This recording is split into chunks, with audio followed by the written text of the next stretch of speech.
নমস্কার, গল্প সমগ্র চ্যানেলে আজকে আপনাদের কাছে নিবেদন সুমিত কুমার বর্ধনের লেখা মৃতের মৃত্যু। শুরু হচ্ছে আজকের গল্প সুমিত কুমার বর্ধনের মৃতের মৃত্যু। ইতালির আল্পস পর্বতের পাদদেশে একটা হ্রদ, নাম লাগো ডি গার্ভা। চারিদিকে ঘিরে রয়েছে মনোরম দ্রাক্ষাকুঞ্জ নিয়ে দাঁড়িয়ে ছোট ছোট পাহাড়। তাদের ছায়া পড়ে হ্রদের সুনীল জলরাশির বুকে। মৃদুমন্দ বাতাস, কখনো বা শিশুর হাসির মতো জলের গায়ে ছোট ছোট টোল ফেলে ছুটে যায় হ্রদের বুকের উপর দিয়ে। চারপাশে প্রকৃতির স্নিগ্ধ শান্ত রূপ মনে দেয় এক নিবিড় প্রশান্তি। তাই বোধ হয় দলে দলে লোক প্রায়ই ওখানে ছুটে আসে অবসর বিনোদনের লোভে, এই অসামান্য প্রাকৃতিক সৌন্দর্য উপভোগ করার জন্য। হ্রদের ধারে ছোট্ট শহর রডিভা। অধিবাসীরা শ্রমপটু, মাথার ঘাম পায়ে ফেলে খেতে তাদের বিন্দুমাত্র আপত্তি নেই। অতিথি পরায়ণ বলেও তাদের যথেষ্ট সুখ্যাতি রয়েছে। গল্পের শুরু এই রিভাতে 1954 সালে গ্রীষ্মকালে। একদল গাঁইতি কোদাল চালাচ্ছে একদল শ্রমিক। শহরের বাইরের মাটির উপর একখানা খানা খোঁড়া হবে এখানে, ধবাধব শব্দে। তাই কোদালগুলো উঠছে নামছে। সহসা একজন শ্রমিকের বেলচা ঠক করে কি একটা শক্ত জিনিসে আঘাত করল। অন্য কেউ হলে হয়তো জিনিসটাকে পাথর ভেবে আবার বেলচা চালাতো, কিন্তু ইতালির এ অঞ্চলের শ্রমিকরা অতটা নির্বোধ নয়। তারা জানে রোমান সাম্রাজ্যের কেন্দ্রবিন্দু এই ইতালির মাটিতে এখনো লুকিয়ে আছে বহু পুয়ারা কীর্তি। তাছাড়া আগের বছরই রিভা থেকে পাওয়া গেছে কিছু রোমান আমলের মুদ্রা আর পাত্র। সুতরাং মাটির অভ্যন্তরে লুকিয়ে থাকা জিনিসটার ওপর বেলচা দিয়ে আঘাত না করে ধীরে ধীরে মাটি সরাতে লাগলো শ্রমিকটি।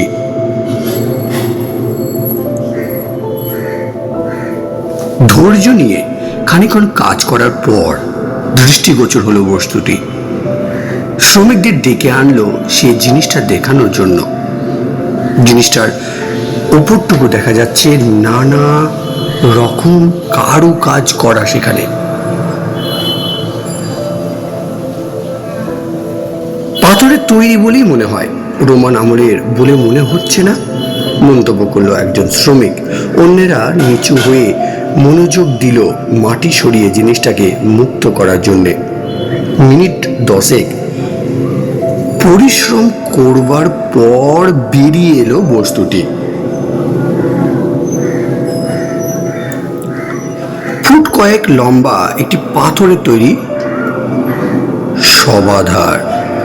সন্তর্পণে শবাধারের ঢাকনাটা টেনে দেখলো প্রথম শ্রমিকটি, কিন্তু বহু শতাব্দীর ধুলো কাদা ঢাকনার মুখে জড়ানো। তাই ঢাকনার জোরের মুখে বুঝিয়ে সে আটকে ফেলা ধুলো কাদাইটা সরিয়ে সেটা একটুও নড়ল না। নিরাশ হলো না তবুও সমুখটি। বেলচার কানা দিয়ে জোরে মুখে থেকে ধীরে ধীরে চেঁচে ফেললো সবটুকু কাদামাটি। এবার আলগা হলো ঢাকনা। অন্য একজন শ্রমিক ধরল ঢাকনার অন্য দিকটা। তারপর দুজনে মিলে ধরাধরি করে খুলে ফেললো সেটিকে। বহু বহু শতাব্দী পরে আবার সূর্যালোক স্পর্শ করল সভাধারের অভ্যন্তর। শ্রমিকরা সাগ্রহে ঝুঁকে পড়ল তা ভালোভাবে দেখার জন্য। শ্রমিকদের কৌতূহল যেন আরো বেড়ে গেল। এ ধরনের পুরনো কোনো সভাধারের মধ্যে মানুষ যা দেখবে বলে আশা করতে পারে তাই ছিল অস্থি সর্বস্ব একটি নরকঙ্কাল। তা দেখে আদৌ কোনো প্রতিক্রিয়া হলো না শ্রমিকদের মনে, কিন্তু প্রত্যেকেই বিস্ময়ে হতবাক অন্য একটি বিষয়ে। কঙ্কালটি মস্তকহীন, সভাধারের মধ্যেও কোনো চিহ্ন নেই লুপ্ত মাথাটির। মুখ চাওয়াচাই করল শ্রমিকরা। কফিনটা রোমান যুবকের বলেই মনে হচ্ছে, কিন্তু লোকটার মাথাটা গেল কোথায়? এরকম একটা খাপছাড়া জায়গাতেই বা কেন কবর দেওয়া হয়েছিল লোকটাকে? টেলিফোনে খবর গেল কর্তৃপক্ষের কাছে। প্রায় 1 ঘন্টা বাদে রিভার মিউজিয়াম থেকে লোক এসে সাবধানে তুলে নিয়ে গেল কফিনার কঙ্কালটিকে। সেদিন রাতের মধ্যে সারা শহরে ছড়িয়ে গেল এই অদ্ভুত আবিষ্কারের খবর। শহরের প্রত্যেকটি লোকের মনে জাগলো সেই একই প্রশ্ন, শবদেহের মাথা কোথায় গেল? প্রত্যেকে সাগ্রহে প্রতীক্ষা করতে লাগলো কোনো বিশেষজ্ঞের মতামতের জন্য। স্থানীয় প্রত্নতাত্ত্বিকেরা অবশ্য খুব তাড়াতাড়ি জানিয়ে দিলেন যে সমাধিটি নিশ্চিতভাবে রোমান আমলের এবং কম করে 1000 বছরের পুরনো। কিন্তু হারানো মাথার রহস্য ভেদ করতে তাদের যথেষ্ট বেগ পেতে হলো। কফিনের চেহারা দেখে একথা মনে হয় না যে কোনো কালে কোনো দুষ্ট লোক কফিন খুলে মুন্ডুটা চুরি করেছে, বরং এমনই জরাজীর্ণ রূপ সেই কফিনের যে মনে হওয়া স্বাভাবিক 1000 বছরের মধ্যে তাতে আর কখনো মানুষের হাত পড়েনি। তবে অনেক ভেবে চিন্তে সমাধানের একটা সূত্র বের করলেন ঐতিহাসিকেরা। সেখানে কোনো রোমান সৈন্য কোনো গুরুতর অন্যায় করলে তাকে শাস্তি দেবার একটা অদ্ভুত প্রথা ছিল। প্রথমে অপরাধীর মুন্ডু ছেদ করা হতো, তারপর মুন্ডুহীন দেহটিকে কবর দিয়ে মুন্ডুটিকে খুঁটিতে পুঁতে রাখা হতো কোনো প্রকাশ্য জায়গায়।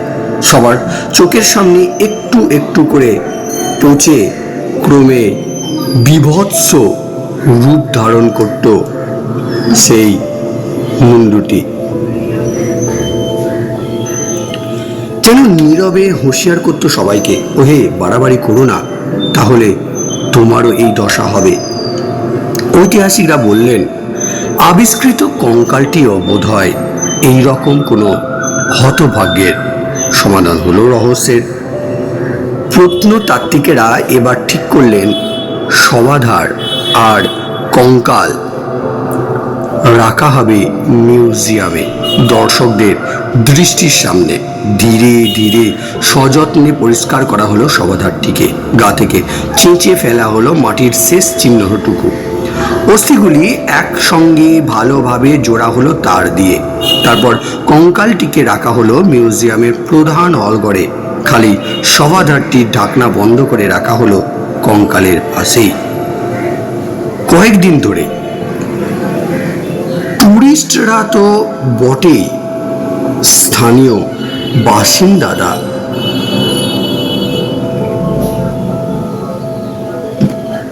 ভিড় জমাতে লাগলো এই অভিনব প্রদর্শনী দেখার জন্য। ইতালির বহু পত্রিকা আর সংবাদপত্রেও ছাপা হলো অদ্ভুত সব ঘটনা। মিউজিয়ামের কিউরেটর বেশ দায়িত্ব জ্ঞান সম্পন্ন মানুষ। রোজ সকালে অন্যরা আসার আগেই মিউজিয়ামে চলে আসেন, তালা টালা খোলেন, সব ঠিকঠাক আছে দেখে তারপরই অনুমতি দেন। কাছেই থাকেন, সকাল সকাল আসতে কোনো অসুবিধা হন না। সেদিন সকালেও তিনি সবার আগেই এসেছেন, তালা খুলেছেন, কিন্তু প্যাসেজ দিয়ে হল ঘরে ঢোকার সঙ্গে সঙ্গেই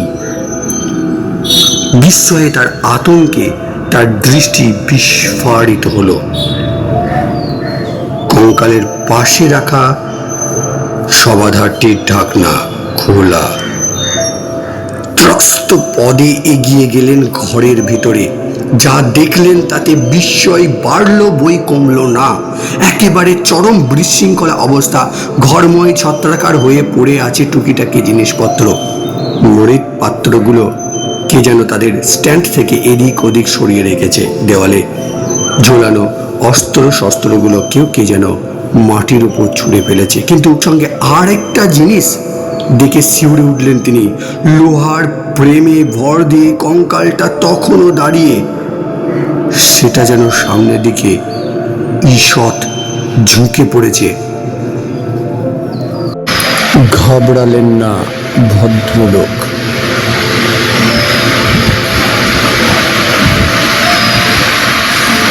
এহেন রক্ত জমানো পরিস্থিতিতেও ঠান্ডা রাখলেন মাথা।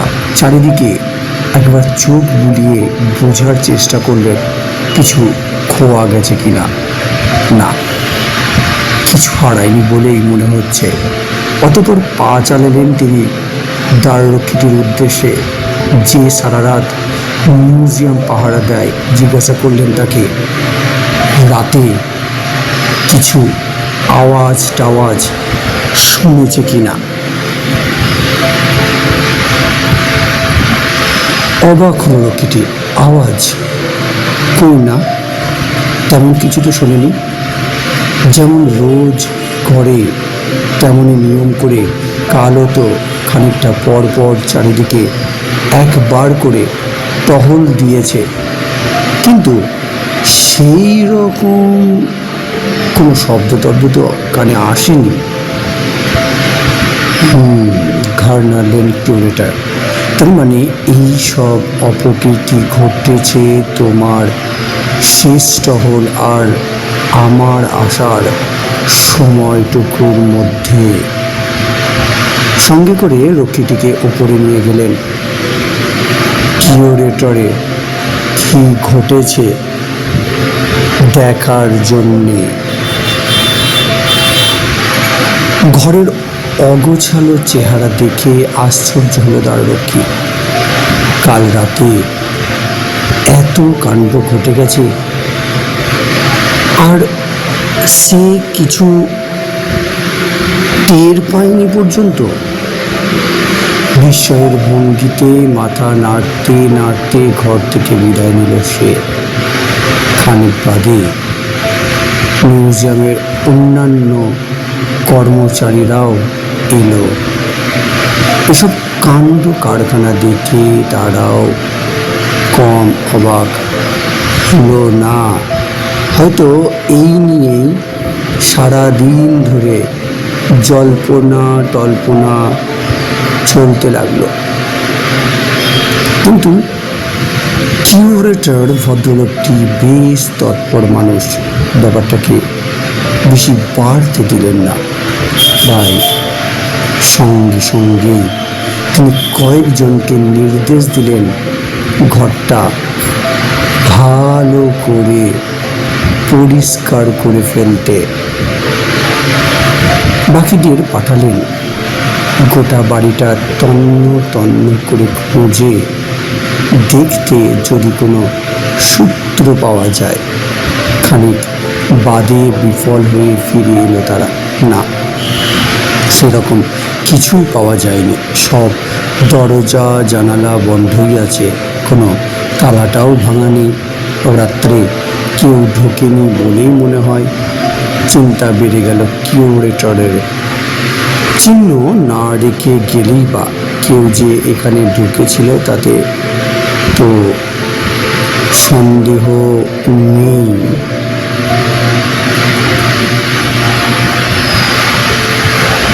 যে পথে ঢুকেছিল সে পথে যদি আবার ঢুকে, সারা মিউজিয়াম তো দামি দামি জিনিসে ভর্তি।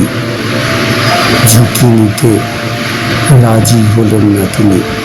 ঠিক করলেন মিউজিয়ামের সব তালা বদলে ফেলবেন।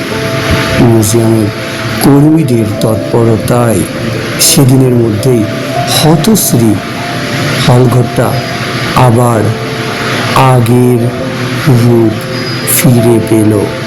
মাটিতে ছড়ানো জিনিসপত্র যথাস্থানে রাখা হলো।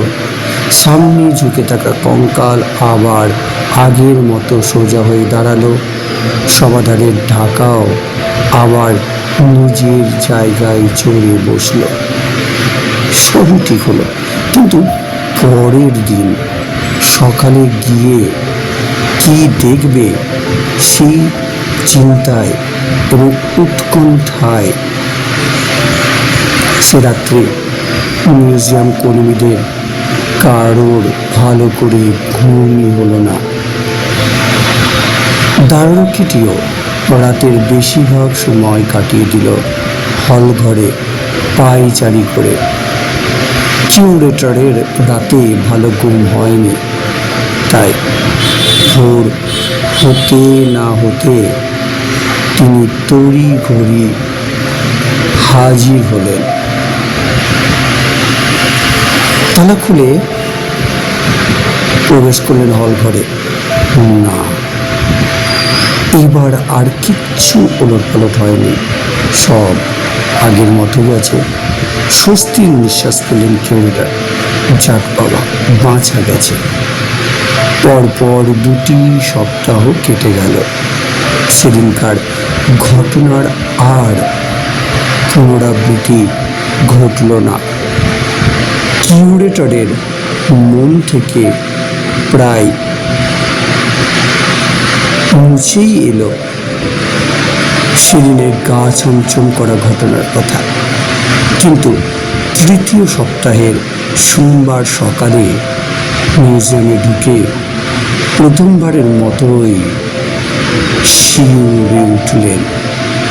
ঠিক আগের বারের মতোই ঘরের লণ্ডভণ্ড অবস্থা। সবাধারের ঢাকনা খুলে মাটিতে নামানো কঙ্কালটি সামনে ঝুঁকে রয়েছে। ঘরময় জিনিসপত্র ছড়ানো। এছাড়া আরেকটি নতুন জিনিস চোখে পড়ল তার। কঙ্কালটির পায়ের কাছে পড়ে রয়েছে প্রাচীন একটি রোমান লম্ফ। বিস্মিত হলেন তিনি। এই ধরনের লম্ফ বহু বহু যুগ আগে প্রাচীন রোমের চোর ডাকাতেরা ব্যবহার করত। এই জিনিস এখানে এলো কোত্থেকে? মিউজিয়ামে তো ছিল না, কিন্তু অবাক হতে হয়তো তখনও একটু বাকি ছিল। লম্ফ থেকে চোখ তুলতেই তার নজর পড়ল এক কোণে রাখা একটা রোমান বেদির উপর। সেখানে কারোর হস্তক্ষেপ ঘটেছে। পড়ে আছে বেশ কিছু ছাই, যেন দেবরাজের উদ্দেশ্যে আগে রাত্রে হোম করা হয়েছে। ক্রমে জানতে পেরে কর্মচারীরা এলো। আগের মতো সারা মিউজিয়াম তন্ন তন্ন করে খোঁজা হলো এবং ঠিক আগের মতোই কর্মচারীরা চোরের আগমনের কোনো প্রমাণ খুঁজে পেল না। রহস্যের জট ক্রমে বেরিয়ে চলতে লাগলো। ফলে যা হওয়ার তাই হলো। শহরের সর্বত্রই ছড়িয়ে পড়ল এইসব সৃষ্টি ছাড়া কাণ্ড কারখানার কথা। গল্পের আসর আরও সরগরম হয়ে উঠল। গুজব আর আলোচনার তুফান ছুটল বৃক্ষের ভঙ্গিতে ঘাড় নাড়তে নাড়তে বৃদ্ধেরা বলল, বাবা হবে না কেন, কবেকার পুরনো মরা। তারপর কোন বজ্জাত লোকে তার ঠিক নেই, তাকে তুলে এনে ঘরে রাখলে হবে না। এসব কাণ্ড কারোর গলা টিপে যে মারেনি এই রক্ষে। শহরের কর্তৃপক্ষ অবশ্য বুড়োদের মতো অত কুসংস্কারগ্রস্ত নয়। তারা ব্যাপারটাকে চালাতে চেষ্টা করলেন স্রোত চোরের কাজ বলে দিয়ে। কিন্তু একটা ব্যাপারের ব্যাখ্যা তারা কিছুতেই দিতে পারলেন না। দুবারই কিন্তু কিছু চুরি যায়নি। এমন বোকা কোনো চোর নেই যে দুবার কোনো চিহ্ন না রেখে চুরি করতে ঢুকেও কিছু না নিয়ে পিঠ টান দেবে। বিশেষত যখন মিউজিয়ামে যেসব জিনিসপত্র আছে তার দাম লক্ষ লক্ষ টাকা। এদিকে মিউজিয়ামের আর অন্যান্য কর্মচারীদের উৎকণ্ঠার চোটে আহার নিদ্রা লোপ পাবার জোগাড়।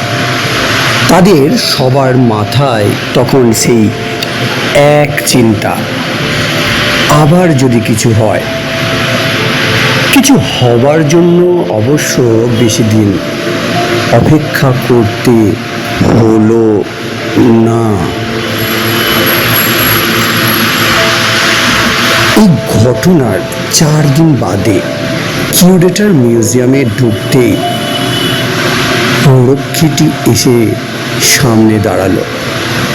বিস্মিত দৃষ্টিতে কিউরেটর লক্ষ্য করলেন চেহারা তার অস্বাভাবিক রকমের পাণ্ডুর ফ্যাকাশে। ভয়ে সে কাঁপছে পর্যন্ত থর থর করে। কি হয়েছে? ব্যগ্র কণ্ঠে প্রশ্ন করলেন কিউরেটর। উত্তর দিতে পারল না রক্ষীটি। বাক রোধ হয়ে এলো তার। কোনো মতে আঙুল তুলে দেখালো প্রধান হলঘরটার দিকে। বুকের ভেতর মাথা ছাড়া দেওয়া ভয়টাকে জোর করে দমিয়ে রেখে সেই দিকে পা চালালেন কিউরেটর। রক্ষীর ভয়ের উৎসটা দেখা দরকার। হলঘরে ঢুকতে চোখে পড়ল হলঘরের লণ্ডভণ্ড চেহারা। এবারের অবস্থা আগের দুদিনের চেয়ে আরো খারাপ। অন্যান্য বারের মতো মেঝেতে জিনিসপত্র তো ছড়ানো রয়েছেই, তাছাড়াও স্ট্যান্ডগুলো সব উল্টানো, শোকেস সমস্ত ভাঙা, দেওয়াল থেকে নানা গাতব্য তথ্য লেখা, লেবেলগুলোকে ছিঁড়ে ফেলা হয়েছে, নোটিশ বোর্ড ভেঙে ফেলা হয়েছে, দামি দামি সব পুরা কীর্তি জঞ্জালের মতো স্তূপাকারে রাখা রয়েছে।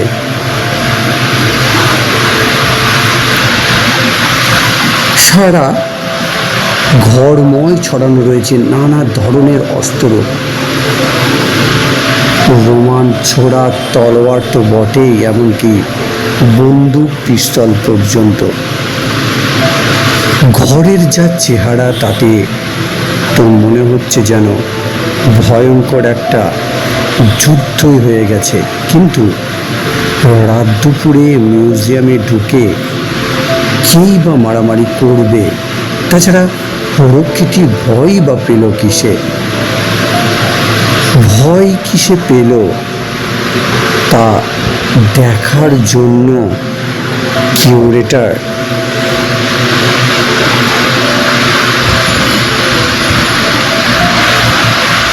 বেশিক্ষণ কিন্তু অপেক্ষা করতে পারল না, করতে হলোও না। দু পা এগোতেই তার চোখে যে দৃশ্য পড়ল তাতে তার নিজেরও শরীর হিম হয়ে এলো। কঙ্কালটি আর স্ট্যান্ডে নেই, পড়ে আছে মাটিতে।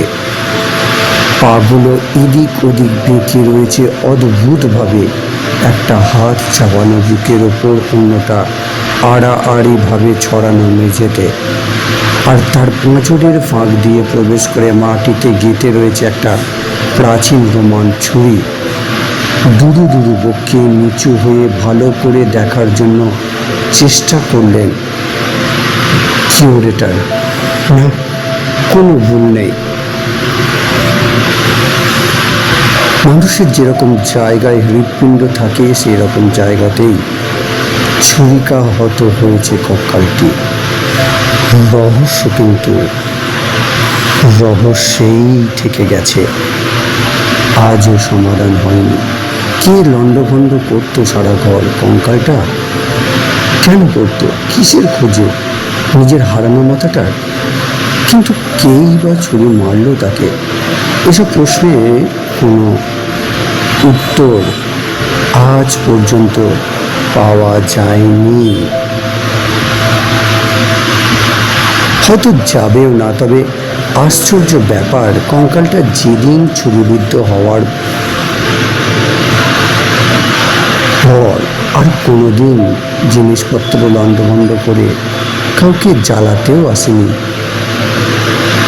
মৃত্যুর 2000 বছর পরে আরও একবার বোধহয় মৃত্যুবরণ করতে হয়েছিল তাকে।